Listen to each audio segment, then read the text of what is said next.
This is our place, come on in. Our place, so glad you're here. Our place, everybody's welcome. We see God on every face. Love lives here in this place. Welcome to our place,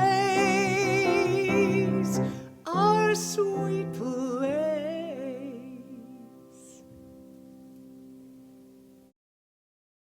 Welcome, everyone, to the Center for Spiritual Living, Boulder Valley. March 20th. Oh my gosh, we're well into 2022. I'm Reverend Jody Hill Stevenson, the minister here at the Center for Spiritual Living, Boulder Valley. And we're an organization that has communities all over the world. And we teach the power of love. We practice it to the very best of our ability. We also teach that we create our reality through our thinking. And the theme for our month is joy, which is one of the highest qualities of God. When we live in joy, we love the life we are living. And isn't that what it's all about? We're supposed to love our lives. I mean, that's like rule number one, love the life you're living. So I want to welcome you. Grab your coffee, grab your tea, come on into our service. We have one of my most favorite people on the planet speaking today, as well as great music, great words of wisdom from our practitioner. And we have you, so come on in. Thanks for joining us. Welcome. My name is Laura Brzezinski, and I am today's practitioner. Please join me in reciting our BHAG. We reflect the divine through teaching the science of mind principles of success as we co-create an inclusive, inspiring, global online ministry. I have a white candle here behind me representing the light that lives within each one of us, always present, even if sometimes we forget. I have some words of inspiration today to share on our topic of joy. Joy does not simply happen to us. We have to choose joy and keep choosing it every day. From Henry Nouwen. Robert Louis Stevenson reminds us, find out where joy resides and give it a voice far beyond singing, for to miss the joy is to miss all. And this one's my favorite so far, Danielle Laporte. Joy is the most magnetic force in the universe. Our affirmation for today. Everywhere I look, I see evidence of God as joy in my life. I choose to live and contribute to others from the spirit of joy. So let's take a moment, turn within, and just breathe this in. Everywhere I look, I see evidence of God as joy in my life. I choose to live and contribute to others from the spirit of joy.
Hallelujah.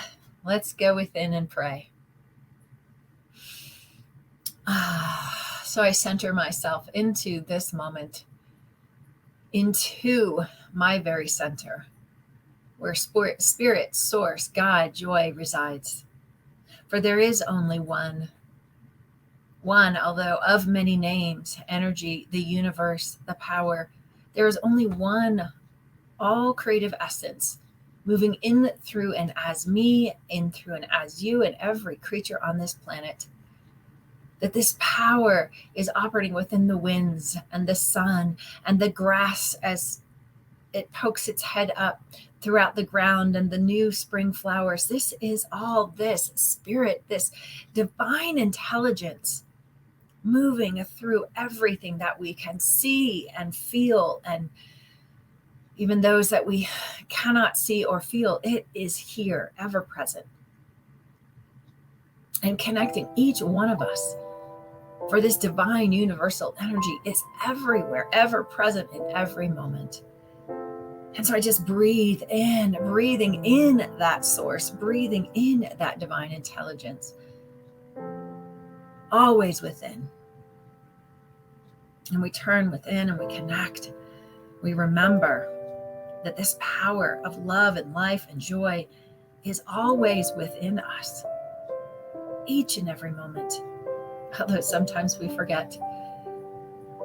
And so I just affirm today that this joy that we tap into bubbles up and spreads out to each one of us and to anyone in our vicinity, and the energy of this joy and love is radiating out across this planet, surrounding everyone with a new level of love and kindness and happiness and uplifting. For today, this day, this planet does need uplifting. This planet needs each one of us to show up in divine consciousness, to show up in awareness that our thoughts matter, our words matter, our actions matter. And so we start with our thoughts and our feelings, and we raise up. We feel this vibration of love. We feel this vibration of gratitude for who we are, how we are, what we have in our lives. And we radiate that feeling of gratitude and appreciation out to all those around. And that feeling, that energy uplifts, it connects. And as we each lend our hearts, our minds, our voices, and our actions, it up-levels the dynamic all around this world. For we are part of only one world, one planet, one giant human race family.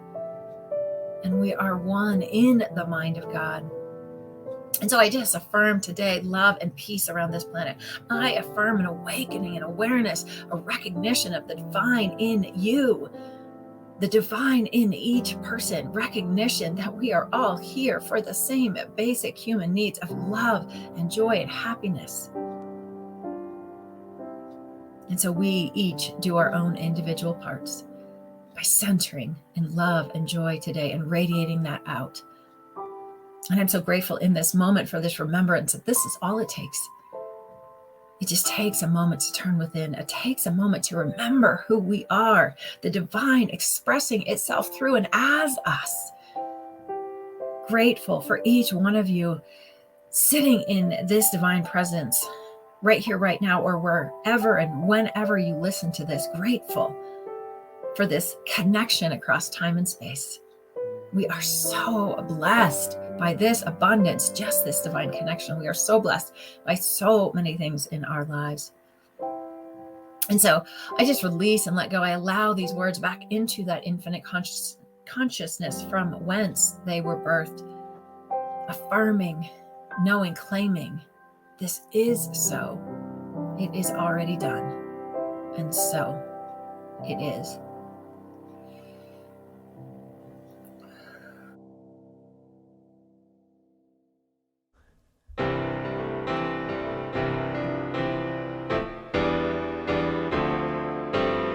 Stand up on your feet. You can feel your heartbeat. Stand up on your feet. Listen to that sound. Stand up on your feet.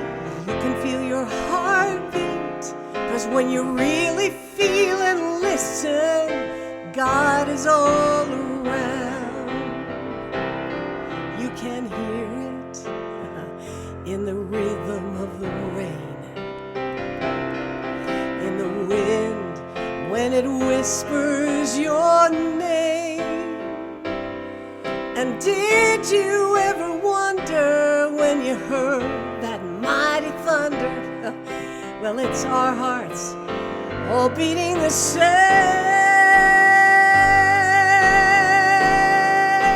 Yeah, stand up on your feet. You can feel your heartbeat. Stand up on your feet. Listen to that sound. Stand up on your feet. You can feel your heartbeat. When you really feel and listen, God is all around. When you feel like giving up, friends, don't give in.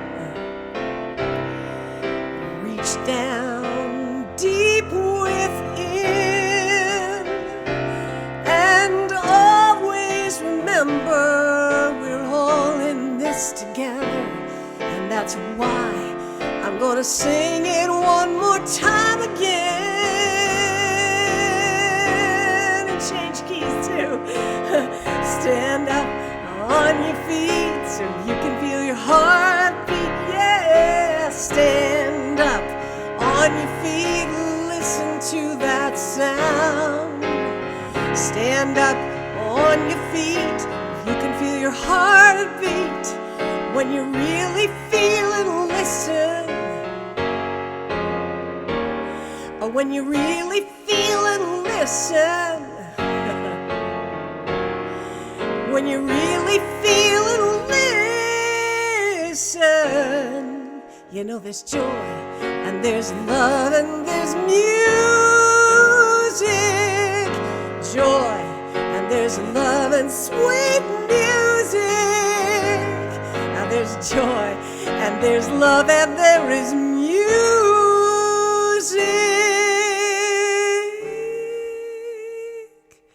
There is joy and love in the music, and God is all around.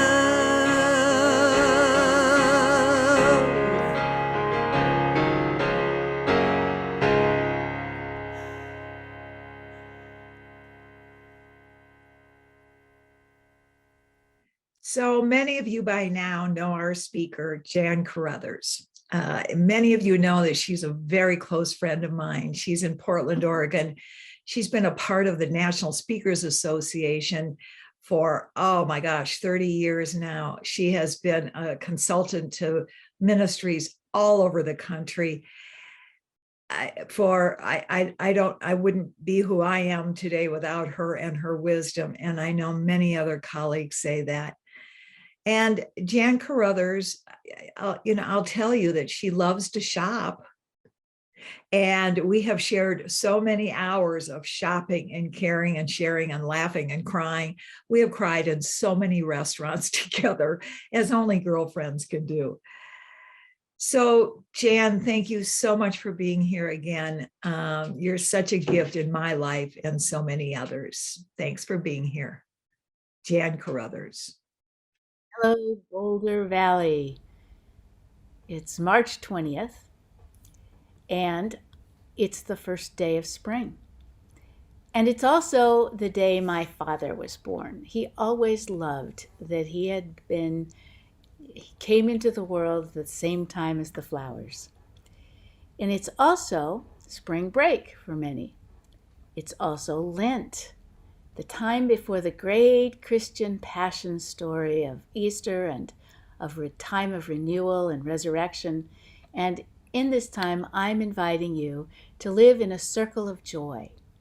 It's a huge topic. So many books have been written, and it is so important to all of us, especially now when many are experiencing life with pain and conflict and natural disasters and strife and the pandemic and division and rancor and disappointment and too many deaths. And we know that the human experience can be a roller coaster of challenge and injustice and loss, but also high points like love and faith, beauty and friendship, hope, kindness, and even bliss. And while we do our best here to be all about love, currently the times seem to be driven by anger and confusion and disappointment and fear and heartache. So as we propose the idea of living in a circle of love, you could ask, is she crazy? But we will today explore love with iconic spiritual leaders, especially His Holiness the Dalai Lama and the Reverend Archbishop Desmond Tutu. And they gathered for a remarkable week in 2016 in Dharamsala, India, at the Dalai Lama's compound and home in exile to create an exceptional gift for us, the Book of Love. These two old, mischievous, loving friends held deep talks daily, and they held a celebration at the Tibetan Children's Village to celebrate the Dalai Lama's 80th birthday. And they answered questions gathered from people across the world, followers who are interested in their spiritual practices. They laughed, they cried together, and it was all recorded. And you can find those bits and pieces of that time on the internet. There is a film that many churches have found that they are playing, and you can, of course, read or listen to the book. So I recommend that entirely. It was so sweet to see these two men who have held major leadership roles in their country. And they are among the very few who are venerated across all religions as leaders in the interfaith world, and who can speak from such experiences of bringing peace and hope and love and devotion, both spiritual and personal, for the multitudes of people in this world who have been in extraordinary pain, loss, and grief. And we'll hear bits and pieces throughout the talk, and I think that you will enjoy that. To set the stage, the Dalai Lama is very focused on the needs and virtues of humans, all 7 billion of us. He reminds us that we all have the very same human concerns: to avoid and overcome pain, and to experience happiness. Sounds simple, no? And yet for many of us, happiness occurs really as a function of outer things, circumstances, warm experiences, striving to accomplish a goal. And while we do experience periods of happiness, smiles and good humor all generate the emotion of feeling happy, until something occurs that triggers our nearly ever-present fears and worries and insecurities, or it touches that nerve of our oh so tender, protective, controlling ego, our identity. And then those moments of happiness pop like a bubble and we plunge into a pool of upset. Conversely, today we're talking about living in a circle of joy, deep, ongoing joy, joy at a soul level, existential joy, when we know and remember the truth of our being. Bliss and joy occur for us only in the moment when we are fully present to God, when we're accepting and not attached to any particular outcome. In his delightful and challenging book, Why is God Laughing?, Deepak Chopra suggests that the truth of our being is the truth of soul. There are two ways, he says, that we relate to soul. Either as soul seekers, when we are trying to find our soul, satisfy our soul, touch our soul. In other words, those who believe we have a soul.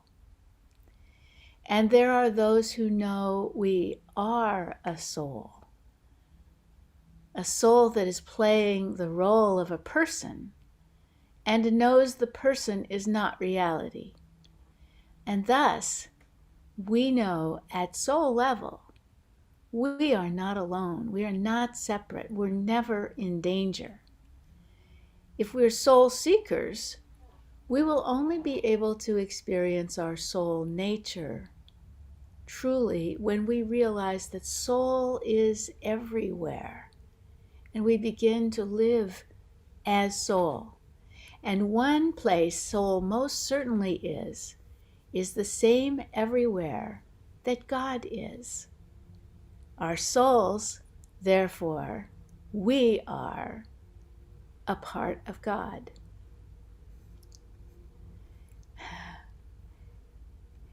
This state of being will get us through any circumstance. Not necessarily without emotional responses. However, at that deep level, we know. Living in your circle of love brings the opportunity and challenge to absorb loss and disappointment and still make changes with joy. Now, I know that you are making some changes here at CSL Boulder Valley in how your spiritual center operates. Personally, having been through a similar, though different process at the university, Unity of West Lynn, I'd like to tell you that I know it can bring up a lot of feelings. I'd like to offer you a few ideas and appreciative guidance as you go through this time. Staying in touch and caring for others is hugely important. Stay involved. Don't withdraw. Instead, help the new structures succeed. Allow what is changing to change. And to look for the new gifts. Draw on your divine creativity and love. To the best of your ability, avoid getting stuck in regret, in it would have been different if only, or longing for the olden days before, or blaming others or blaming yourself. It's certainly fine and appropriate to miss something, to regret a turnabout. We can love and should love what has been. Just stay conscious in the circle of love so you can support and enjoy the new good that is trying to happen. And in this deep experience, keep reminding yourself that we train our minds through awareness, insight, and mindfulness practice as we move away from fear and that fear is often self-generated as well as societal fear. Away from self-concern, self-focus, to service, generosity, and gratitude. Ask yourself, what is happening at a soul level? Also, recognize these times have been tough on churches and spiritual communities everywhere. Absolutely. The pandemic, the isolation, the economic hits, and frankly, the aging of many of our most active church members all have played a role. Yet, there's creativity and love in your community. And you will rally if you don't give in to upset and sadness.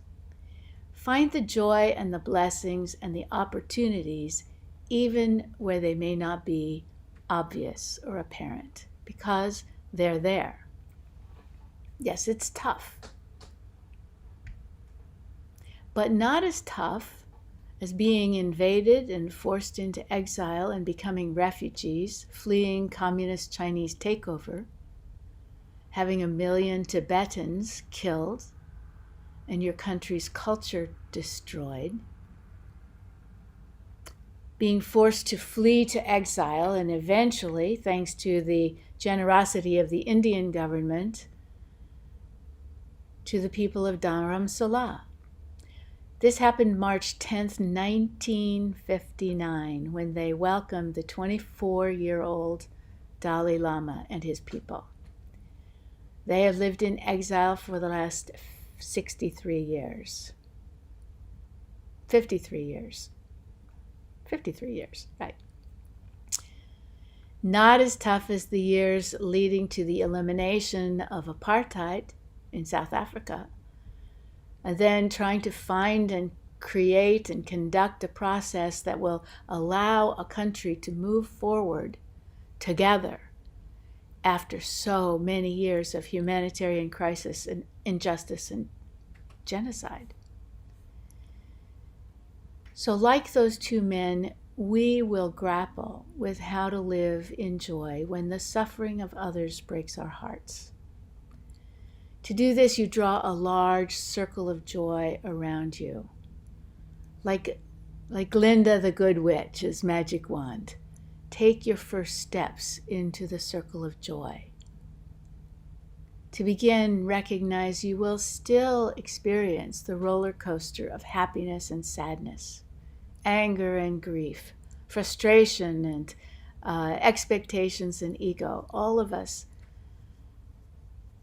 All of that is driving us to believe that we are not safe, not with anyone else, that we're alone, that keep us from being present. What is keeping us from more expression of our own natural joy? What have we forgotten? Have you ever thought that you need to hold on to all of these emotions, experiences to have an identity? I need my anger and my drama to be creative. Instead, choose joy. Instead, choose peace. We have a choice to live in deep joy. So here is their book. It's wonderful. They say the ultimate source of happiness is within us. We grow in kindness when our kindness is tested. There's power in adversity, but only if we can see it from a soul level. So this morning we'll sample their wisdom, very short forms. I highly recommend you read the book. And they're charming, but they're not only charming, they reach deeply into our hearts.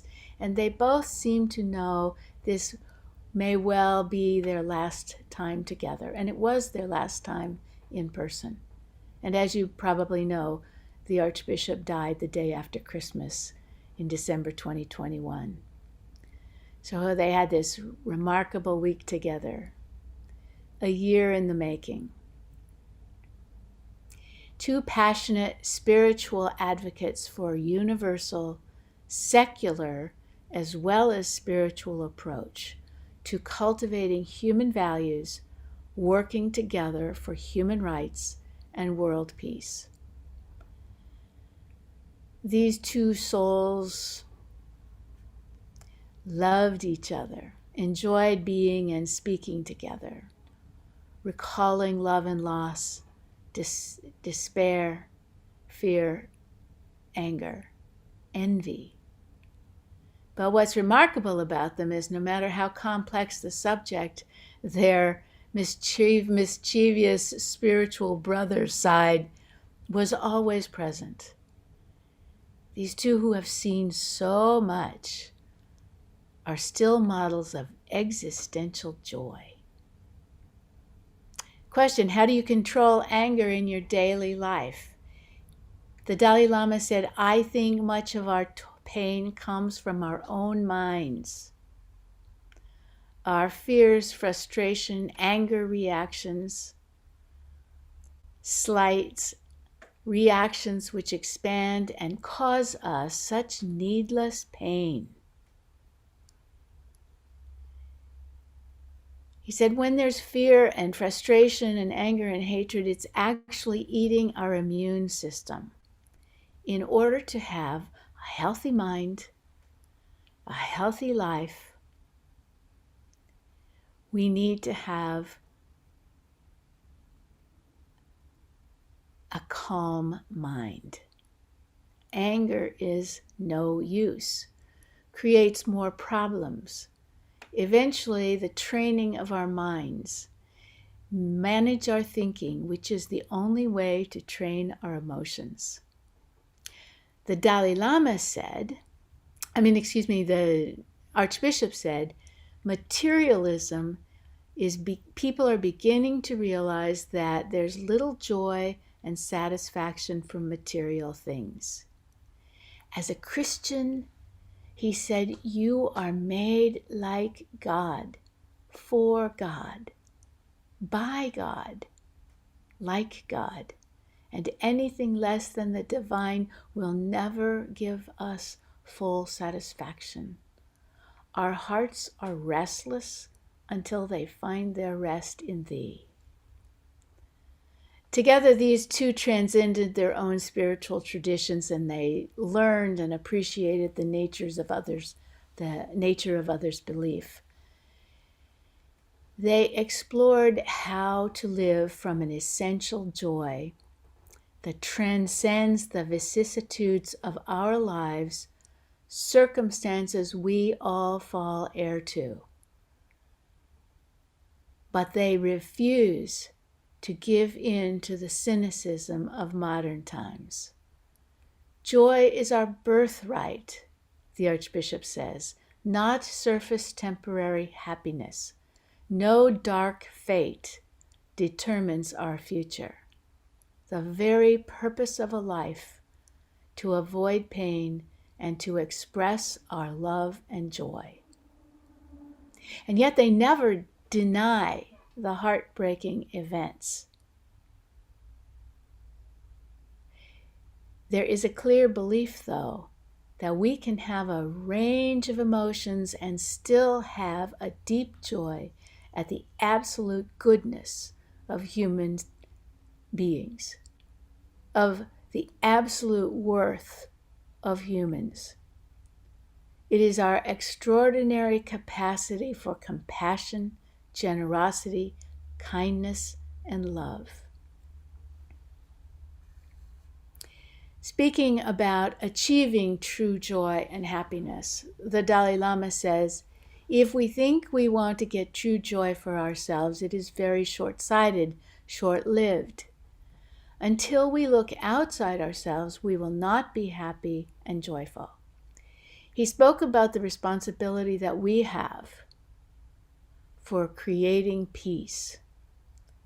Helping another, you get more satisfaction to build a happy, peaceful society. First, the individual, inner joy, peace. It is essential to create peaceful families. They constantly challenge themselves and their listeners to appreciate the miracle of life and the wonders of hope. Desmond Tutu said, "When you're loving and compassionate, more concerned with yourself, more concerned for the well-being of others than for yourself, you feel wonderful."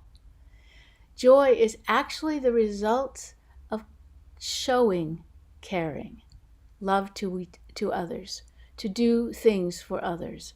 You have a deep joy you can get in no other way. You can't buy it, he says. You feel a warm glow in your heart because you have wiped the tears from the eyes of another.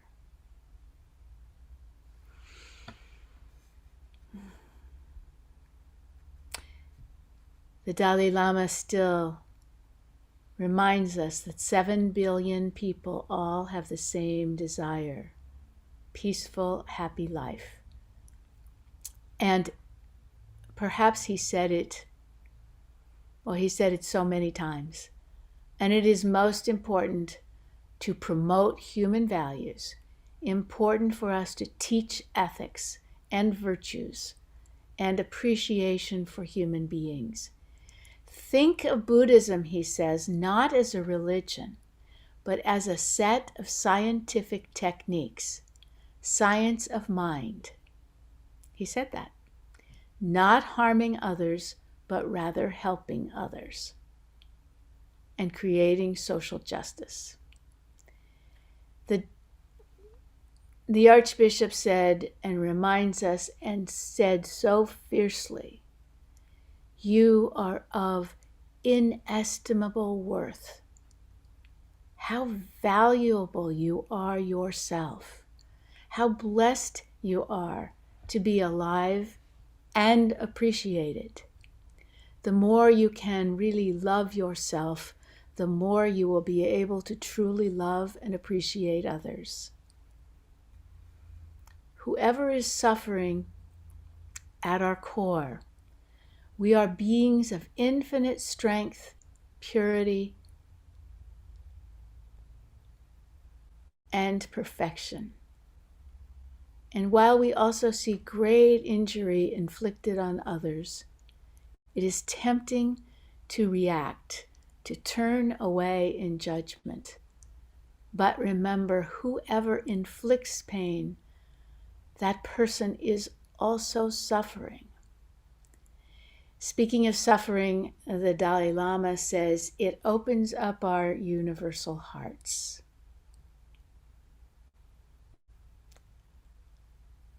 To not be bitter, we can choose happiness and to think of others first. He said, yes, there's anger. There's 2 kinds of anger. One arises out of care and compassion in the face of danger and injustice, with no intention to hate or harm the other. Anger brings more energy to motivate and accomplish. And the question is our motivation of compassion. Concerns for a child, say, if we see them with doing something dangerous. As soon as the dangerous action stops, the parent's anger stops. If you're mad at the child or a person, the anger is destructive. Anger towards resolving social injustice and wrongdoing, but without hate or recrimination. And clearly, someone who has spent so much time working for peace says if something is truly an injustice, we do not stand by idly. We motivate ourselves and others to work for peace. We do not add to the strife with our own recriminations, which will do no good. We heal our own destructive impulses and work at the level of self, family, friends, community, and the world. It is possible to work for the good, for climate change justice, human rights justice, but we do it from the position of soul having a human experience, not from ego or fear, where it will not be as long-lastingly effective. We serve not from ego, but from joy. And how do you maintain a loving heart in the face of utter destruction and suffering?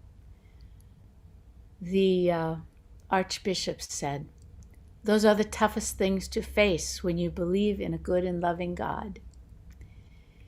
He had the incredible privilege of leading the Truth and Reconciliation process, and we heard horrible things. Think of how could anyone sink so low? And yet you also hear the most amazing kindnesses. Yes, we have an incredible capacity for evil, there but for the grace of God. And we listen to those who suffered grievously, who we would expect to be bitter, revengeful, and having a deep hate for another. But we saw people forgive the torturers and murderers of their family. We have an extraordinary capacity for good. He went on to say, we are created for goodness, all of us, for transcendence. The ultimate paradox. We are created for God, a God carrier. We're all God. We're all God carriers. We see here an incarnation of goodness, these two men, maintaining bubbling joyousness. The Archbishop said, we often have to say, the cameras are on us. Try to act like a holy man. So the Dalai Lama suggests that we, in all religions, with different names, different beliefs, that we realize deep inside the goodness. When we're demoralized, there's hope, and sometimes healthy anger, but remember, ultimately, goodness. Buddha nature, Buddha seed, everything created by God essence, God sense, everywhere, everywhere. He also wanted to remind us that divine essential teaching is really helpful in our day-to-day life. And that sometimes we do suffer pain and hurt and disappointment, and sometimes we feel ill-treated. And it's tempting to hand the energy back, but do not hand it back with resentment, revenge, or retaliation. And if you choose forgiveness, not to hand it back, but to bear the pain, it may feel heavy. To carry the burden of pain for others. It may lead to some suffering, and you'll become a better person as you move through it to the other side. And on that other side is joy. Maybe even through it all is essential joy. So let us strive together, you and I, to the path of joy, to be spiritual optimists, to follow the 8 pillars that lead to greater peace and greater joy. And I'm just going to read you the list because I know that you're going to read the book and really discover what they say about these things. But we want to strive to have perspective, humility, humor, acceptance, forgiveness, gratitude, generosity, and compassion. And they added 2 more, relationship and community, saying they are the greatest joy. So let's choose a path and let's follow it. The spiritual path leads one place: deep compassion and essential joy. As Reverend Jody says, peaceful mind and joyful heart. And then we chop wood and we carry water and do whatever we can do for our community through our changes and for all the new ways to serve each other and the world. I saw this lovely little formula poem on the internet. Use your voice for kindness, your ears for compassion, your hands for charity, your mind for truth, and your heart for love. When the pain of being the same is greater than the pain of change, we change. So it's time to look for ourselves at the life, the adversity, the extraordinary example of the spiritual teachers who are alive now, have passed, have written, have taught us, have given us so much. And remember that you will be so surprised at how much you laugh when you really truly explore and discover maybe why God is laughing. Deepak Chopra said, if we were happy from the soul level, totally in accord with God, what would that be like? In a word, it would be effortless. We would be free of fear, ego, resistance, attachments, image, etc. To be happy from the soul level, 3 things are required.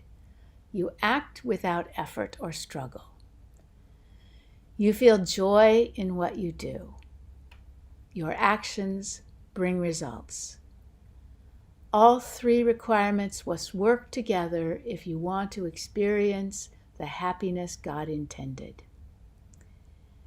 All problems arise at a conscious level, and the solution requires a shift in consciousness. Truly, don't we look at the world's problems and think they'll need a massive, heroic effort? But maybe it may not be true.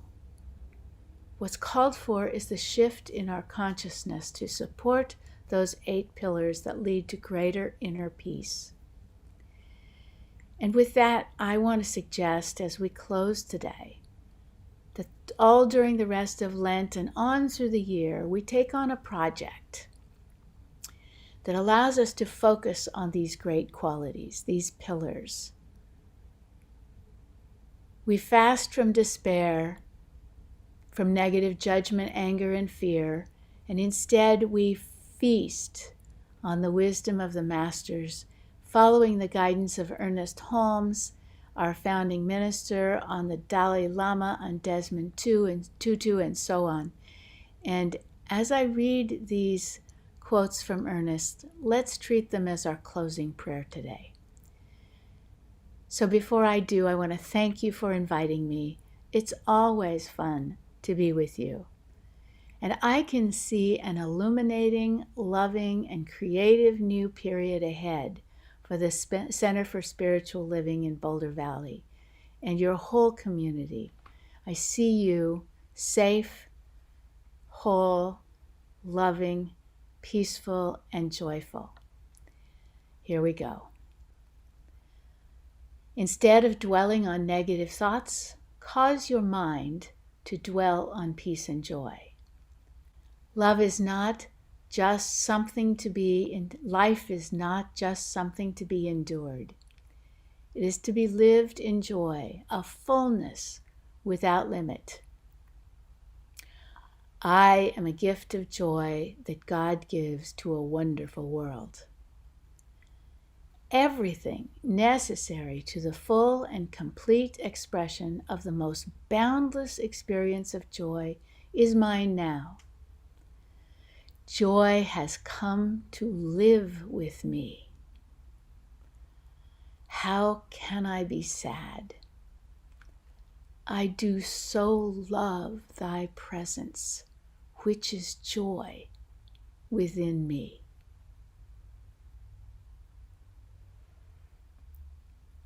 Thank you.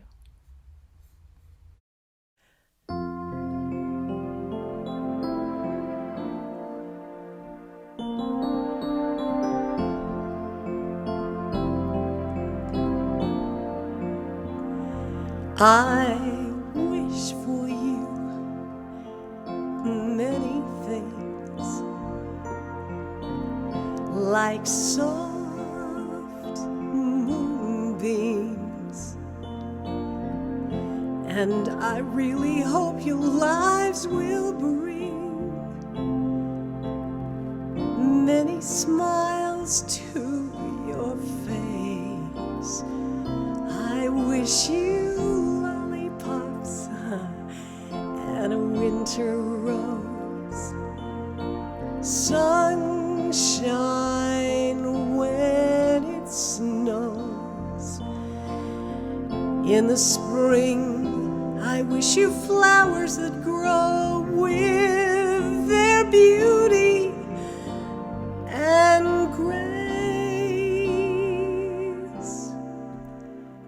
But most of all, I wish you love, wish you everything your heart dreams of, and I hope you feel it too.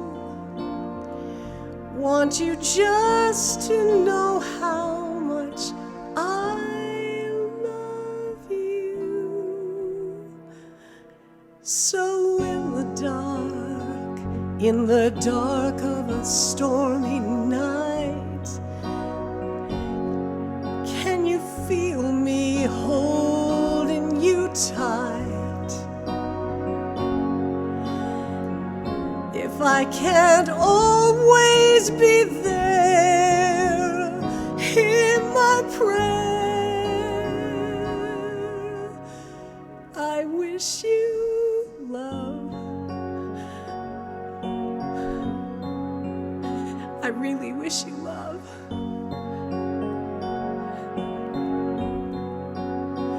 I wish you love.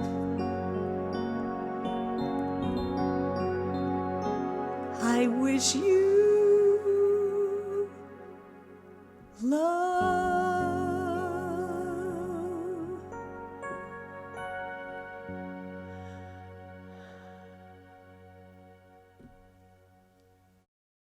Thank you, Jan, for once again sharing your wisdom. We have all loved having you so much. And Karen, thank you for your amazing, amazing music. And, thank God for all of our practitioners and all the people that come to pray with us. So now is our time for our offering. And this is a time where we come to celebrate our community and to give generously so that we can continue. So I invite you to pledge and support our unique, sweet, loving community so that we can continue to have each other in this way. Simply said, love lives here. So if you would take your gifts in hand, either energetically or if you have a check that you're going to be sending us, and repeat with me, this perfect gift is spirit in form, circulating and blessing all that it touches. Freely I give and joyously I receive. And so it is. Thank you all for all your generosity. So I have a few announcements for you. This is our second to last Sunday, doing Sunday the way we've been doing it during the COVID years. Starting April, the first week in April, we will be having a whole new format, and it will be morphing into itself because that's how services do. So please join us same time, Sunday morning, 10 o'clock Mountain Time, to celebrate. We're going to be talking about the different aspects of God, and then talking about that afterwards, and continuing to care and to share for each other. Also, on April 16th, yes, it's a Saturday, we're going to be having our Easter service at 4 o'clock at the First Methodist Church in Lafayette with Karen Karsh and her 3-piece band. You don't want to miss it. Easter is the biggest day of the year in the church world. So lots of people will be there. And also bring your favorite dish, because we're going to have a potluck afterwards. And we're just going to hang out together. We will be having monthly picnics too. We don't have the date set, but we'll get that back to you on that. We'll also be doing online classes. And Sunday or Tuesday mornings, oh my God, they're so rich with lots of conversation and love and opinions, I understand. Join us for our tea time and our book, our book group. I just hear such wonderful things about it. So be sure and check out our newsletter and find out what we have to offer. More to come. Please remember, this community is supported by a prayer team of practitioners. We love to pray with and for you. All of our contact information is available on the website, cslbouldervalley.org/prayer. So please reach out and let us support you. So that's it for our service today. Thank you for joining us. Thank you, Karen. Thank you, Jan. Thank you to everybody. And remember, live in joy. Just be in awe and wonderment of all around you. Here in Colorado, it's kind of, sort of, maybe not spring, but it's kind of, sort of, maybe not winter. So whether there's a unique snowflake coming down, or if there's a little bud that's coming up, know that nature is everywhere, and be in awe and wonderment of that, especially to the one in the mirror. It's like, wow, look at that individualized expression of God. Wow. Have a great week, everyone, and we'll see you next week. And now join me in saying our benediction together. I now walk so that whoever walks beside me dwells in the presence of God. I now listen so that whoever speaks with me knows that I hear the voice of God. Whoever places a hand in mine is lifted, and whoever thinks of me is illumined with God consciousness. For Spirit and I are one eternally, and so it is.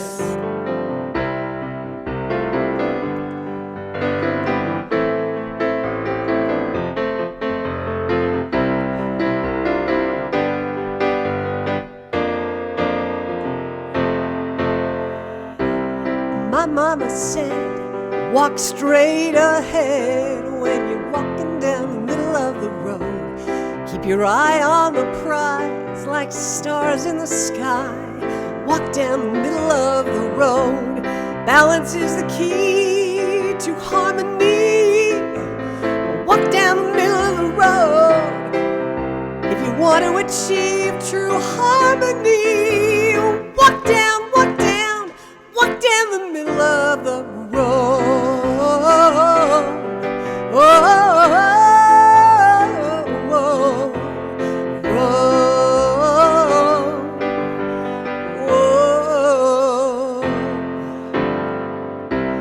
Lots of twists and turns, so much to learn. Walk down the middle of the road. Look forward more than back. You'll stay on track. Walk down the middle of the road if you want to achieve true harmony. Walk down the middle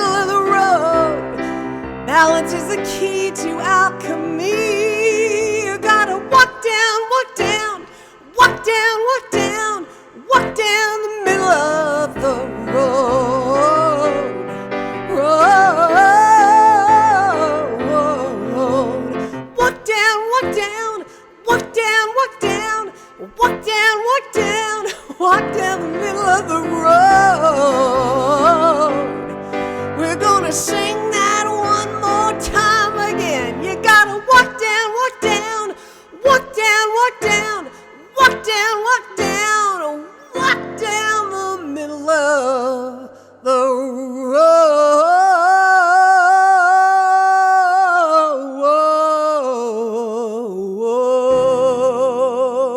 road. That's all, folks.